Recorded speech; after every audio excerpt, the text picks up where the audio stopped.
పండగల ముందు ప్రధానంగా దసరా ముందు ఏమైనా కంపెనీలు బోనస్లు ప్రకటిస్తూ ఉంటాయి, గిఫ్ట్లు ఇస్తూ ఉంటాయి. సాధారణంగా ఇవి జరుగుతూ ఉంటాయి చాలా కంపెనీల్లో, ప్రైవేట్ కంపెనీలో జరుగుతూ ఉంటాయి, కొన్ని కొన్ని చోట్ల కార్పొరేట్ వాటిలో అయితే కొంచెం బాగా. కానీ దేశంలో ఒక ప్రభుత్వమే పండగ ముందు ఒక కానుకలు, అది కూడా భారీగా ధరలు తగ్గించి, గతంలో ఎప్పుడైనా చూసారా? ధరలు పెంచే ప్రభుత్వాలు ఉంటాయి. అది కూడా జిఎస్టీ రూపంలో స్లాబులను తగ్గించి, ఎందుకంటే జిఎస్టీ తీసుకురావడం అనేది ఆ సంస్కరణే ఒక అతిపెద్ద రికార్డు, ఒక రకంగా అతిపెద్ద చరిత్ర లిఖించారు అప్పట్లోనే అనుకున్నారు 2017లో అది వచ్చినప్పుడు. తర్వాత ఇప్పుడు మళ్ళీ ఆ స్లాబులు తగ్గించి ఒకేసారి ధరలు తగ్గించి, అంటే ఇది కూడా దసరా ముందు ఒక పండుగలాగా చేసుకునేలాగా, అది కూడా మన భారతదేశంలో. ఇది కేంద్రంలో ఉన్న భారతీయ జనతా పార్టీ క్రెడిటో లేదంటే నరేంద్ర మోడీ ఆలోచనలో, నరేంద్ర మోడీ ఇప్పటికే చాలా పథకాలు తీసుకొచ్చారు. అందులో భాగంగా ఈ జిఎస్టీ సంస్కరణలో ఒక రకంగా ఆత్మ నిర్భరత దేశ ప్రజలందరికీ. నిజంగా ఇది పండగ వాతావరణం. ఎందుకంటే మిడిల్ క్లాస్ వాళ్ళకి ఇప్పుడు ఎంత ఉపయోగపడుతుంది అనేది ఇవాళ విడుదలైన స్లాబులు చూస్తూ ఉంటే, ఇంట్లో వాడుకునే ప్రతి గృహోపకరణానికి సంబంధించి భారీగా అయితే రేట్లు తగ్గినాయి. ఎందుకంటే 2 స్లాబులు అంటే దాదాపు 8% ప్రతి వస్తువు మీద మినిమం. నేను చెప్పేది ఇంకా ఎక్కువ కూడా ఉంది. మినిమం 8% రేట్లు తగ్గడం అంటే ఆషామాషి వ్యవహారం కాదు. అయితే ఇక్కడ నిన్న ఈయన అన్నది, నరేంద్ర మోడీ గారు అన్నది నాగరిక్ దేవోభవ, అంటే ప్రజలే దేవుళ్ళు, ప్రజల కోసమే ఏమైనా చెయ్యాలి. అది మాటలు కాదు, చేతల రూపంలో నిరూపించుకుంటున్నారా? జిఎస్టీ సంస్కరణలకు సంబంధించి ఇప్పుడు తీసుకున్న నిర్ణయాలకు సంబంధించి, అంటే గతంలో దాదాపు ఎక్కువ కాలం పాలించింది కాంగ్రెస్ పార్టీ చేయందు కూడా ఇప్పుడు మోడీ ప్రభుత్వం లేదంటే బీజేపీ ప్రభుత్వం చేయాలి అని అనుకోవడం వెనక ఏంటి అసలు కారణం, లేదంటే దీని వెనక రాజకీయ వ్యూహం ఏంటి? ఇది అంశం మీద చర్చించే ప్రయత్నం చేద్దాం. సార్, ఆల్రెడీ మొన్న మాట్లాడుకున్నాం. అయితే ఈ రోజు నుంచి ఇది అమల్లోకి అయితే వచ్చేసింది. ఇక్కడ ముందు అమల్లోకి రాకముందు మోడీ గారు చెప్పింది ప్రజలే దేవుళ్ళు, అందుకే నిర్ణయం తీసుకున్నామని. అయితే నిజంగా ఇక్కడ ఎలాంటి రాజకీయ లబ్ధి ఆలోచించట్లేదా? లేదంటే ఇప్పుడు చేస్తే ఇక ప్రతి ఏడాది లేదంటే 5 ఏళ్లకు ఒకసారి ఇలాంటివి ప్రజలు ఎక్స్పెక్ట్ చేయొచ్చా? ఎలా చూడాలి? అంటే పరిపాలనా సంస్కరణలో ఒక కొత్త అర్థం. బేసిక్గా ఇదివరకు ఏంటంటే మనకి కూరగాయలు ఒకటి, పూలు ఒకటి, పండ్లు ఒకటి, ఈ 3 ధరలు పెరుగుతూ ఉంటాయి, తగ్గుతూ ఉంటాయి. అది ప్రభుత్వాలతో సంబంధం లే.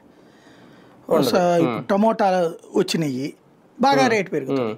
అలాగే టమోటాలు డౌన్ అవుతుంది వర్షాలు వచ్చేసి, అప్పుడు రేట్లు పెరుగుతాయి. అంటే ప్రొడక్షన్ కాస్ట్ బేసిస్ మీద మారుతూ ఉంటాయి, పెరుగుదల తగ్గుదల అనేది.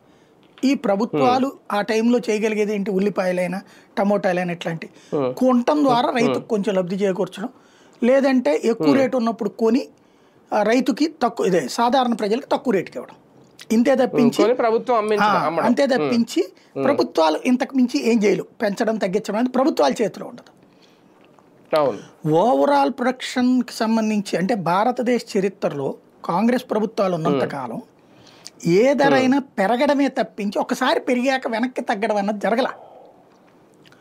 ఏవి జరుగుతుండే అంటే బడ్జెట్ సందర్భంలో సిగరెట్లు, పేస్ట్ ఇట్లాంటి వాటికి ఇదివరకటి రోజుల్లో బడ్జెట్లు అంటే ఏంటయ్యా అంటే ఒక 100 వెరైటీస్ మీదన పన్నులు వేసి 1,00,000 కోట్లు పన్ను వసూలు అయ్యేలా చేసి, కొన్ని మనకి బాగా కనిపించేటటువంటి దగ్గర అంశాల్లో ఒక 10కి తగ్గించి, ఏది ట్యాక్స్ తగ్గించి, తద్వారా ఆ ధరలు తగ్గినాయి చూసారా, మా ప్రభుత్వం అయితేనే తగ్గిస్తుందని బిల్డప్ చేసేది కాంగ్రెస్.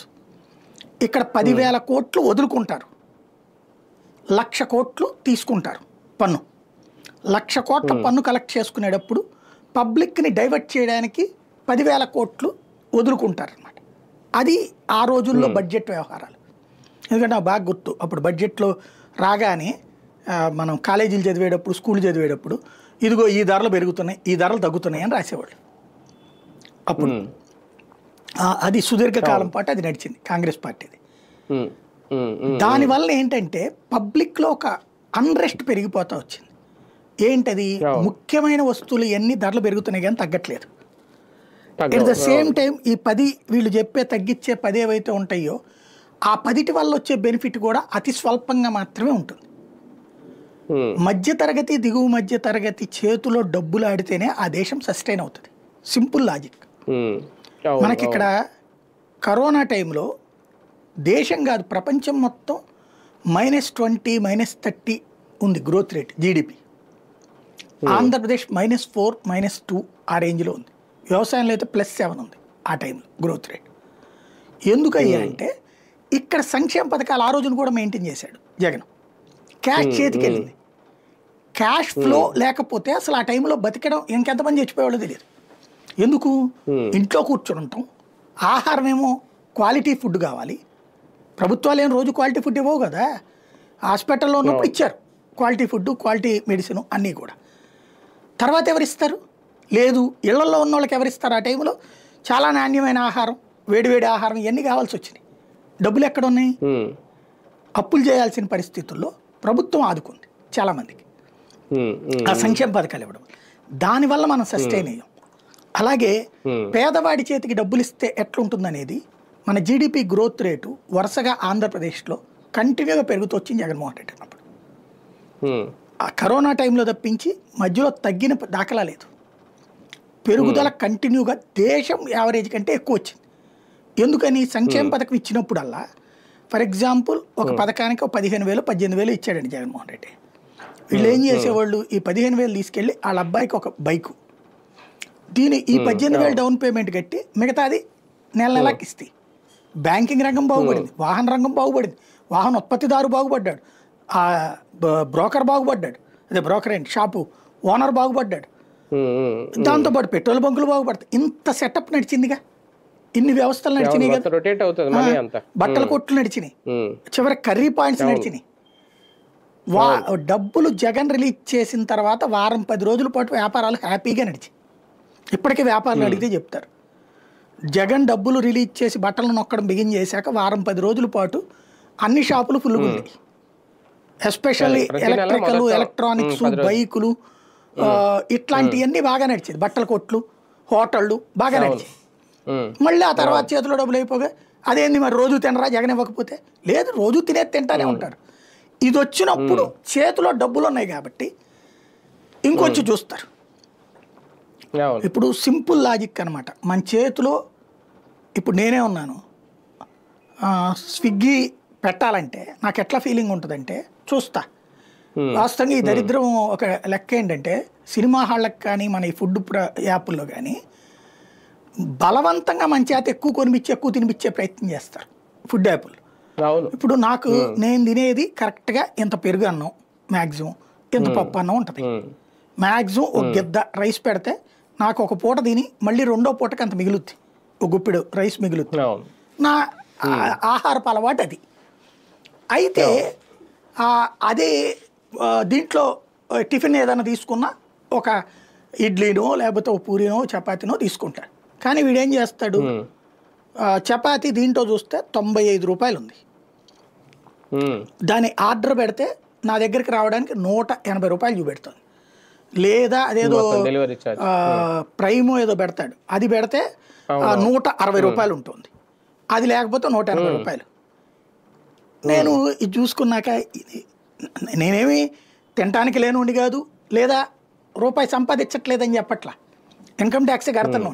కానీ నాకేమనిపిస్తుంది, వీడెవడికి ఎందుకు ఇవ్వాలి నేను అని చెప్పి నేను షాప్ దగ్గర హోటల్ దగ్గరికి వెళ్తే 45 రూపాయలు అదే చపాతి. ఏ హోటల్లో అయితే నేను పెట్టానో అక్కడ 45 రూపాయలు, నా దగ్గరికి వస్తే 160 రూపాయలు 180 రూపాయలు. లేదు మ్యాక్సిమం అక్కడ 90 రూపాయలకి ఉందనుకోండి, ఇక్కడికి వస్తే ఈ మధ్యలో 90 రూపాయలు లాస్. ఇది సంపాదించేవాడికి నాకు ఒక ఫీలింగ్, ఎందుకు ఈ డబ్బులు ఇంట్లో వాళ్ళకి పెట్టచ్చు, లేకపోతే ఆఫీస్కి ఇంకోటి కొనుక్కోవచ్చు, ఎక్విప్మెంట్, ఇట్లా ఆలోచిస్తాం మనం. ఇది సహజ సిద్ధమైనటువంటి గుణం, కష్టార్జితం నుంచి. అదే ఎవడన్నా నాకు 10,000 తెచ్చి ఇచ్చాడు అనుకోండి, ఒక 500,000 రూపాయలు ఎవరికైనా కావాలంటే ఇస్తా, లేదా ఏదైనా ఈ రేటు గురించి పెద్దగా ఆలోచించండి, నేను రూపాయి స్పెండింగ్ చేస్తా. కష్టం లేని డబ్బులు వచ్చినప్పుడు, ఈ కష్టం లేని డబ్బుల వలన రాష్ట్రంలో రొటేషన్ అయింది. అది ఇక్కడ ఆర్థిక వ్యవస్థకు మూలమైంది. ఇప్పుడు మీరు ఈ జిఎస్టీ సిస్టంలో చూస్తే కష్టపడని సొమ్ము ఇక్కడ చేతిలో మిగులుతోంది. ఇప్పుడు అంటే ఇప్పటిదాకా మనకి అయ్యే ఖర్చు ఉంటుంది, 10,000 రూపాయలు అయ్యే చోట 1,000 మిగులుద్ది, 2,000 మిగులుద్ది. నాకు తెలిసి ఇవాళ పేద కుటుంబానికి కూడా నెలకి 5,000కి తక్కువ ఖర్చు అవుతుంది, 500 మిగులుద్ది. 10,000 ఖర్చు అయ్యే చోట 1,000 మిగులుద్ది గ్యారంటీగా. సింపుల్ అండి. రోజు పాల ప్యాకెట్, పెరుగు ప్యాకెట్ ఇవే తగ్గినాయిగా రేటు. అవును. వెన్న ప్యాకెట్ వాడేవాళ్ళు ఉంటారు, నెయ్యి ప్యాకెట్ వాడేవాళ్ళు ఉంటారు నెలలో. వాళ్ళకి తగ్గినాయి ఇప్పుడు కొత్తగా. ఉమ్, అట్లాగే చపాతీలు వాటికి కూడా తగ్గినాయి కదా రేట్లు. ఇవన్నీ తగ్గుదల ఎప్పుడైతే ఉందో ఒక మధ్యతరగతి కుటుంబం 30,000 నెలకు ఖర్చు అవుతుంది అనుకుంటే తక్కువేం అవదు. 30,000కి మధ్యతరగతి కుటుంబానికి 30,000 అయ్యే వాళ్ళకి కనీసం 3,000 మిగిలితే ఈ 3,000 ఇంకో దానికి స్పెండ్ చేస్తారు కదా. అవును. ఇది రొటేషన్ అవ్వాలి. తద్వారా ఈ రొటేషన్ అయినప్పుడు మళ్ళీ వ్యాపారాలు పెరుగుతాయి. వ్యాపారాలు పెరిగినప్పుడు ఉత్పత్తులు పెరుగుతాయి. ఉత్పత్తులు పెరిగినప్పుడు పరిశ్రమలు బాగుపడతాయి. పరిశ్రమలు బాగుపడ్డప్పుడు ఆ పైన ఉన్నటువంటి ఏదైతే రా మెటీరియల్ సెంటర్స్ బాగుపడతాయి. ఆ రా మెటీరియల్ ఎవరు? రైతా, ఇండస్ట్రియలిస్టా? వీళ్ళు బాగుపడతారు. ఓవరాల్గా మనీ ఫ్లోని తెచ్చేయడానికి కారణం ఏంటంటే అమెరికా, యూరప్ దేశాల నాటకాలు. వాళ్ళ వల్ల ఎదురవుతున్న సంక్షోభం నుంచి ప్రపంచం మొత్తం నాశనం అయ్యే పరిస్థితుల్లో ప్రపంచం మొత్తం సంక్షోభం పడుతుంది అమెరికా, యూరప్ దేశాల యొక్క రాజకీయాలకి. రష్యా ఉక్రెయిన్ యుద్ధాన్ని రెచ్చగొట్టడమా, లేకపోతే మళ్ళీ జరుగుతున్నటువంటి వ్యవహారాల, లేకపోతే ఏదో ఒకటి గొడవలు క్రియేట్ చేయడమా చేస్తున్నారు వాళ్ళు. వాటి ఇంపాక్ట్ ప్రపంచం ఆర్థిక మాంద్యంలో కూరుకుపోతుంది. అమెరికాలో ధరలు పెరిగిపోయి సస్తున్నారు. అట్లాగే ఫ్రాన్స్ చోట, జర్మనీ చోట, జపాన్ చోట, అమెరికాలో ధరలు పెరిగిపోయి తట్టుకోలేక వాళ్ళ సంపాదనకి మించి ఉందని. ఇక్కడ ధరలు తగ్గినాయి, తగ్గించి చేతికి డబ్బులు ఇస్తున్నారు. తద్వారా పబ్లిక్లో అవసరానికి, ఇప్పుడు సమస్యల్లో ఉండేటటువంటి పబ్లిక్కి ఒక ప్రయోజనం చేకూరుస్తుంది. ఇప్పుడు ధరలు పెరగడంలో తగ్గడంలో తేడా ఏంటంటే మోడీ వచ్చాక పెట్రోల్ని తీసుకొచ్చి బంగారం తరహాలోనే అంతర్జాతీయ ధరలకు అనుగుణంగానే పెట్టాడు. దీనివల్ల చూడండి, మోడీ వచ్చాక అంతకుముందు 87 రూపాయలు ఉంది పెట్రోల్. నాకు బాగా గుర్తు. మన్మోహన్ సింగ్ దిగిపోయే నాటికి 2014 నాటికి 87 రూపాయలకి వెళ్ళింది పెట్రోల్. వెళ్ళి మోడీ వచ్చాక 74 దాకా వచ్చింది, తగ్గింది. అప్పుడు తర్వాత మళ్ళీ పెరిగింది. ఇప్పుడు 104, 106 ఉంది. దానికి కారణం మధ్యలో 90 రూపాయల దాకా కేంద్రం వేస్తే ఆ తర్వాత వచ్చింది. కానీ ఆ రోజుల లెక్క చూస్తే కనుక కాంగ్రెస్ ఉన్నప్పుడు ఆ 87 పెరగడమే కానీ తగ్గలే. ఇప్పుడు వెనక్కి రాల. 67 దాకా ఉన్నప్పుడు వచ్చింది కాంగ్రెస్, 87 దాకా తీసుకెళ్ళింది అది. కాబట్టి అలాంటిది ఇప్పుడు పెరగడము తగ్గుదల ఉంది. పెట్రోల్, డీజిల్, గ్యాస్లో పెరగడం తగ్గడం ఉంది. అదే సందర్భంలో ఇప్పుడు నిత్యావసర వస్తువులు కూడా పెరగడం తగ్గడం ఉంది. అంత అంటే పెంచడం మాత్రమే మా బాధ్యత, తగ్గించడం నాకు సంబంధం లేదన్నది కాకుండా తగ్గించడం కూడా మా బాధ్యత అన్నటువంటిది ఒకటి ప్రూవ్ చేస్తున్నారు. అంటే ఇప్పటివరకు గత ప్రభుత్వానికి కూడా ఇలాంటి ఆలోచన రాలేదేమో. కాంగ్రెస్ హయాంలో ఉన్నాడు అప్పుడు జిఎస్టీ లేదు, కానీ పన్నులు తగ్గించి ధరలు తగ్గించాలి ఆలోచన అయితే ఫస్ట్ టైం మోడీ గారికి వచ్చింది అనుకోవాలా? లేదు, నేను చెప్పాను కదా, అప్పుడు కూడా బడ్జెట్ అప్పుడు కొన్ని తగ్గాయి. 10 వస్తువులు తగ్గాయి, 100 వస్తువులు పెరిగాయి. అది స్ట్రాటజిక్గా చేసుకొచ్చేవాళ్ళు అనమాట. కానీ ఒకటి సార్, జిఎస్టీ రూపంలో రాష్ట్రాలకు వచ్చే ఆదాయం బాగుంది అనేది గతంలో జగన్మోహన్ రెడ్డి హయాంలో అయినా ఇప్పుడైనా, ఇప్పుడు ఈ స్లాబులు తగ్గించడం వల్ల జిఎస్టీ రూపంలో ఆ రాష్ట్రాలకు వచ్చే ఆదాయం ఏమైనా తగ్గుతుంది అంటే ఇక్కడ ఒక 4-5 నెలలు ట్రబుల్ ఉండొచ్చండి. ఇదివరకు మనకి 17 నుంచి 18 రకాల పనులు ఉండేవి. అవును. సర్వీస్ ట్యాక్స్ అని, సేల్స్ ట్యాక్స్ అని చెప్పి, కస్టమ్స్ ట్యాక్స్ అని చెప్పి, ఎక్సైజ్ ట్యాక్స్ అని చెప్పి, మున్సిపల్ ట్యాక్స్ అని చెప్పేసి ఇట్లాంటి రకరకాలు ఉండేది. ట్యాక్స్ 18 రకాలు ఉండేది. 18 రకాల ఆఫీసర్లు మన మీద దౌష్టికం చేస్తుండేవాడు. ఎప్పుడు ఎవడొచ్చి రైడ్ చేస్తాడో తెలియదు. రైడ్ చేసినోడు ఏదో ఒక కారణం చెప్పి పెనాల్టీలు వేస్తూనే ఉంటాడు. పైగా మళ్ళీ వాళ్ళకి లంచాలు ఇవ్వాలి. వ్యాపారస్తుడు ఎంతగా సంక్షోభంలో పడ్డేవాడు ఒక గుమస్తాగా పనిచేసిన విధంగాను నేను చూసా. కొన్ని షాపుల్లో గుమస్తాగా పనిచేయడం. మా నాన్న షాప్ నడిపాడు కాబట్టి అది చూసా నేను. ఆయన గుమస్తా చేసి తర్వాత షాప్ నడిపినప్పుడు అది చూసా. ధరలు ఎలా పెరుగుతాయి, ఎలాగంటే మనకి ఒరిజినల్ సంపాదన కంటే షాపులో గుమస్తాలకు ఇచ్చే జీతానికంటే కూడా లంచాలు ఎక్కువ ఇవ్వాలి. పన్ను కట్టే దానికంటే కూడా లంచాలు ఎక్కువ ఇవ్వాల్సి వచ్చేది. నెలకి ఒక 1 కోటి రూపాయలు వ్యాపారం చేసే ప్రతి వ్యాపారస్తుడు అట్లీస్ట్ 3 నుంచి 4 లక్షల లంచాలు పెట్టాల్సి వచ్చింది. చీఫ్ అండ్ బెస్ట్ ఒక నెలలో 1 లక్షకి తక్కువ అవ్వాలి, అంత కట్టాల్సి వచ్చేది. తూనికలు కొలతోళ్ళు అంటారు, సేల్స్ ట్యాక్స్ వాళ్ళు అంటారు, ఎక్సైజ్ వాళ్ళు అంటారు, ఏదో పేరు చెప్తారు. అసోసియేషన్ వాళ్ళు దిగుతారు రంగంలోకి, వీళ్ళు వచ్చి రైడ్ చేయగానే సార్ మేము మాట్లాడతాం సార్ అంటారు. వీళ్ళు వెళ్ళిపోతారు. ఆ రోజున షాపుల వాళ్ళందరికీ సర్క్యులర్ వస్తుంది సాయంత్రానికి, మేము వాళ్ళతో మాట్లాడాం, ఇంత ఖర్చు అవుతుంది, తలా ఇంత తీసుకునిద్దాం అనుకుంటున్నాం, సెటిల్మెంట్. చివరికి అధికారిక లంచాలే కాకుండా ఆ వచ్చే ఏసీటీఓ, డీసీటీఓ, సిటీఓ ఇట్లాంటి వాళ్ళది ఉంటారు. ఓసారి ఏసీటీఓ రైట్ అంటారు, ఒకసారి డీసీటీఓ రైట్ అంటారు, ఒకసారి సిటీఓ రైట్ అంటారు. ఇదంతా అయ్యాక మళ్ళీ రోడ్డు మీద సరుకులు తీసుకెళ్ళాక అక్కడ పట్టుకుని వించిస్తారు. బిల్లులు చూపెట్టా సరే వెంటబడతారు. దాంతోపాటు లారీ ఇదే బస్సు సరికి ఎక్కించాక కూడా ఆపేది ఉంటుంది, మళ్ళీ రోడ్డు మీద ఆపేది ఉంటుంది, టోల్ గేట్ల దగ్గర ఆపేది ఉంటుంది, చెక్ పోస్టుల దగ్గర ఆపేది ఉంటుంది, రిక్షా ఎక్కించి తీసుకెళ్తుంటే అక్కడ ఆపేది ఉంటుంది. నిరంతరం చచ్చేవాళ్ళు వ్యాపారం. ప్రత్యక్షంగా చూసేవాడిని. ఇదేదో దొంగల్లాగా బతకాల్సి వచ్చేది. వీళ్ళు వాళ్ళని చూడటం కూడా అట్ట చూసేవాళ్ళు దొంగల్లాగా. మోడీ వచ్చాక అధికార రాజ్య వ్యవస్థ తీసేశాడు. ఇవాళ పన్ను ఎగ్గొట్టడానికి ఏం లేదు ఛాన్స్. ఈ మధ్యన కొత్త ఏవో కనిపెట్టారు కొన్ని, అవి కూడా దొరుకుతున్నారు. ప్రొడక్షన్ దగ్గర తీసేసుకుంటున్నాడు పన్ను. ఇప్పుడు ఇదివరకు మీకు గుర్తుంటే మనకు ఆఫీసుల్లో ట్యాక్స్ కట్ చేసుకుని ఇచ్చేవాళ్ళు శాలరీలో, టీడీఎస్. దాన్ని మనం ఏంటి ఆ తర్వాత ఇన్సూరెన్స్ కట్టినో, హౌసింగ్ లోన్ కట్టినో, ఈ డబ్బులు కట్టాక అయ్యా మేము ఇది కట్టాం, ఈ మాకు ఎగ్జామ్షన్ వస్తే డబ్బులు వెనక్కి ఇవ్వండి అని అడిగి తీసుకుంటాం, క్లెయిమ్ చేసుకుంటాం. అట్లాగా ఉండేటటువంటి సిచ్యుయేషన్ అప్పుడు. ఇది ఇన్కమ్ ట్యాక్స్లో, అది ఇప్పుడు జిఎస్టీలో పెట్టాడు. పైన కట్టించేసుకుంటారు. హోల్సేలర్ దగ్గరకు వచ్చింది, హోల్సేలర్ ట్యాక్స్ 15, ప్రొడక్షన్ దగ్గర ట్యాక్స్ 18. ఆ 3 దీనికి రియంబర్స్మెంట్. హోల్సేలర్ నుంచి రిటైలర్ ఇంకో 5 తగ్గింది. రిటైలర్కి 5 రూపాయలు వెనక్కి వస్తుంది ప్రభుత్వం నుంచి, జిఎస్టీ క్లెయిమ్ చేసుకోవచ్చు. వీటిట్లోనే మోసం చేస్తున్నారు ఈ మధ్యన. అమ్మకుండా అమ్మినట్టు, కొనకుండా కొన్నట్టు పెట్టి ట్యాక్సులు తింటే పట్టుకున్నారు ఈ మధ్యన. అంటే మళ్ళీ లూపోలు ఎతికారు ఇందులో. బట్ ఇంత ట్యాక్సులు, ఈ విధమైన ట్యాక్స్ అంటే కట్టడమే ఇదివరకు తెలుసు వ్యాపారులకి, వెనక్కి రావడం ఇప్పుడు తెలుస్తుంది. దాంతోపాటు ఇంకొక కాన్సెప్ట్ వీళ్ళు తెర మీదకి తీసుకొచ్చినట్టు మంచిది ఏంటంటే, పబ్లిక్కి ఏవి అవసరమో ముఖ్యమైనటువంటి వాటిని అందుబాటులోకి తేవడం. ఎస్పెషల్లీ నాకు బాగా సంతోషం అనిపించింది ఇన్సూరెన్స్కి సంబంధించిన దాని మీద ట్యాక్స్లు అంటే ఇంకేంటి అసలు మనం అవి తీసేశారు ఇప్పుడు కంప్లీట్గా. ఇన్సూరెన్స్కి 18% చొప్పున ఎంత కట్టి ఉంటాను నాకే తెలియదు ఇప్పటికి. ట్యాక్స్ తీసేశారు, మంచిదే కదా అది, ప్రజలకు ప్రయోజనమే కదా అది. ఇలాంటివన్నీ కూడా ఇప్పుడు కొత్త మార్కెట్ల ద్వారాలు తెరవడానికి ఉపయోగపడితే చాలా మంచి ఆలోచన. కానీ ఒకటి సార్, వాస్తవానికి ఉచితాలు అంటే ఇప్పుడు వీళ్ళు కూడా ఇస్తున్నారు అనుకోండి సంక్షేమాలు, ఉచితాలకి వ్యతిరేకం బీజేపీ అనేది చాలా చోట్ల. ఇప్పుడు ఇవాళ కాగ్ కూడా అది ఎంతవరకు వాస్తవం, వాళ్ళు రాసింది ఏ రాజకీయ ప్రయోజనాన్ని పక్కన పెడితే కాగ్ కూడా చెప్పింది ఏంటంటే ఉచితాలు ఎక్కువ ఇవ్వడం, సంక్షేమం ఎక్కువ ఇవ్వడం వల్ల అప్పులు పాలైపోతున్నారు, ఎవరైనా అప్పులు చేసేస్తున్నారని. ఇలా జిఎస్టీ రూపంలో తగ్గించి ప్రజలకు సాయం చేయడం కూడా, అది కూడా ఒక రకమైన సంక్షేమమే. అంటే భవిష్యత్తులో ఇలాంటి హామీలు కూడా ఏమైనా ఎన్నికలకు ముందు వచ్చే అవకాశం ఉంటుందా? మేబీ కాంగ్రెస్ తెలివైన వాళ్ళు అయితే ఆ పని చేయాలి. ఇప్పుడు కాంగ్రెస్ వాళ్ళు చేయాల్సింది, నాకు రాహుల్ గాంధీకి మరి ఆ సలహాదారులకి ఎంత డబ్బులు ఇస్తున్నాడో లేకపోతే ఎవడు పెడుతున్నాడో నాకు తెలియదు, కానీ నన్ను పెట్టుకుంటే ఎలాంటి హామీలు కావాలనేది నెలకి నాకు నన్ను పెట్టుకోమని చెప్పండి, నేను చెప్తా.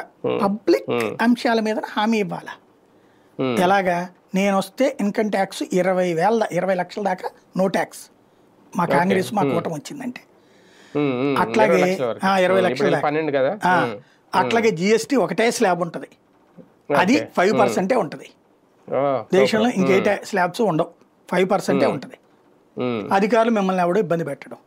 పన్ను కట్టే వాళ్ళందరూ అప్పుడు కాంగ్రెస్ కి ఓట్లేస్తారు, ప్రజలు కూడా వేస్తారు ఆటోమేటిక్ గా. ఇది ఎందుకు చెప్పరు వీళ్ళు? భయం. ఎందుకంటే అప్పుడు ఎడ్యుకేటెడ్ నంబరు. ఎందుకంటే ఎడ్యుకేటెడ్ పన్ను కట్టడానికి వ్యతిరేకం కాదు, అది గుర్తుపెట్టుకోవాలి. వ్యాపారస్తుడు పన్ను కట్టడానికి వ్యతిరేకం కాదు, పన్ను సవ్యంగా పోవాలనుకుంటారు, లంచాల బాధ లేకుండా ఉండాలనుకుంటారు, అధికార రాజ్య వ్యవస్థ ఉండకూడదు అనుకుంటారు. కాంగ్రెస్ ఉన్నప్పుడు అదే తలనొప్పి. కాంగ్రెస్ని ఇన్నిసార్లు ఓడగొడుతున్న కారణం అదే. కాంగ్రెస్ ఉందంటే నేను ప్రత్యక్షంగా చూశాను, వ్యాపార సంస్థల్లో 1,00,000 రూపాయలు వ్యాపారం చేస్తే 100 పక్కన 2 చుక్కలు ఎడతారు. 100 పక్కన అంటే ఎంత వ్యాపారం చేసినట్టు? 1000 పక్కన 2 చుక్కలు అంటే 1000 రూపాయలు వ్యాపారం చేసినట్టు. 1,00,000 రూపాయల వ్యాపారాన్ని 1000 రూపాయలు చూపెడుతున్నారు వాళ్ళు, అంటే 1% చూపెడుతున్నారు. 1000 పక్కన 2 చుక్కలు అంటే ఏముంది అక్కడ? అంటే 1000 రూపాయల వ్యాపారం చూపెడుతున్నారు. దీంట్లో ఏమవుతుంది? 99,000కి పన్ను పోతుంది. అంటే 99,000 రూపాయలకి పోయేటటువంటి పన్ను ఒక 30,000 అనుకోండి. ఈ 30,000లో ఒక 5,000 పై అధికారి తింటున్నాడు, ఓ 2-3 వేల రూపాయలు కింద అధికారులు తింటున్నారు. అలాగే అధికార పక్షానికి ఈ అసోసియేషన్ల పేరుతో ఎలక్షన్స్ అప్పుడు చందాలు, స్థానిక ఎన్నికలప్పుడు దీనప్పుడు ఇంకొక 10,000 పోతాయి. ఈ వ్యాపారికి మిగిలేదు 10,000, కానీ 20,000 లంచాలు పోతున్నాయి. అదే బ్లాక్ మనీ ఈ దేశంలో, అదే భారీ సంపాదన. ఇప్పుడు ఆ బ్లాక్ మనీ పోయింది, అదే చస్తున్నారు అక్కడ. జిఎస్టీ మార్పులు అధికార రాజ్య వ్యవస్థను కంట్రోల్ చేయడం అనేది ఒక అద్భుతమైన అంశం. సార్ ఇదే టైంలో విదేశీ ఉత్పత్తులకు వినియోగం తగ్గించే ప్రయత్నం, స్వదేశీ ఉత్పత్తుల వినియోగం పెరగడం కూడా దీని వెనక ఒక లక్ష్యమా, అది సక్సెస్ అవుద్దా ఇలా చేస్తే అంటున్నారు. కానీ ఇండియాలో ఒక లోపం ఉంది. ఏంటంటే ఆ విదేశీ వస్తువులకి మోజు బిగినయ్యాక గబక్కన పోదు. ఇప్పుడు for example Indian company laptop ఏదో ఉంది, దాని పేర్లే తెలియవు చాలా మందికి. నాకైతే ఒక ఫీలింగ్ ఉంటుంది, నాకు విదేశీ వస్తువు వాడకూడదని. నేను షాప్కి వెళ్ళాక అక్కడ కనబడతా చూస్తున్నాను, కానీ ఇది విదేశీదా స్వదేశీదా అంటే మేక్ ఇన్ ఇండియానా జపానా జర్మనీ అని చూడాలి. అంత ఓపిక తీరిక నాలాంటివాడికి కూడా ఉండదు. ఏదో ఎవరికో చెప్తాను, నేను వెళ్ళి కంప్యూటర్ పట్టరా, హెచ్పి బాగుంటుంది సార్, లేకపోతే ఇంకోటి ఏదో చెప్తాడు. అది ఏ దేశం కంపెనీదో నాకు తెలవదు, తెచ్చేయమంటున్నా నా అవసరం కాబట్టి.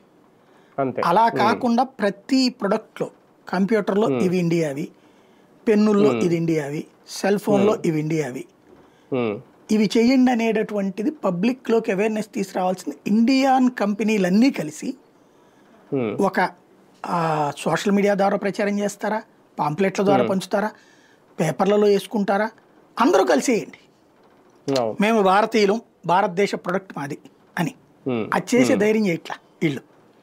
అప్పటిదాకా ఉన్న మార్కెట్ కూడా పోతుందేమో అని. ఎందుకంటే కొన్ని ఇండియన్ కంపెనీలకు కూడా విదేశీ కంపెనీలు అనుకుని కొంటున్న వాళ్ళు ఉన్నారు. మనకు దరిద్రం ఒకటి ఉంది, కొత్త మన సొంత అంటే మనకు నచ్చదు. పెరటి కూర పొలకూర, పొరుగింటి పొలకూర రుచి ఉంటుంది అనమాట. కాబట్టి మనకి అదొక అలవాటు అయిపోయింది. అది కూడా సమస్య ఉంటుంది మనకి. అందుకని మోడీ ఏమంటున్నాడంటే కొనండి మంది, మనకి కొనండి అని చెప్తున్నారు. తద్వారా మనకి ఎదుగుతుంది అనేది. అది అంత సులభం కాదు, బట్ కొంత ఆలోచన ప్రారంభించడానికి మాత్రం పనికొచ్చింది.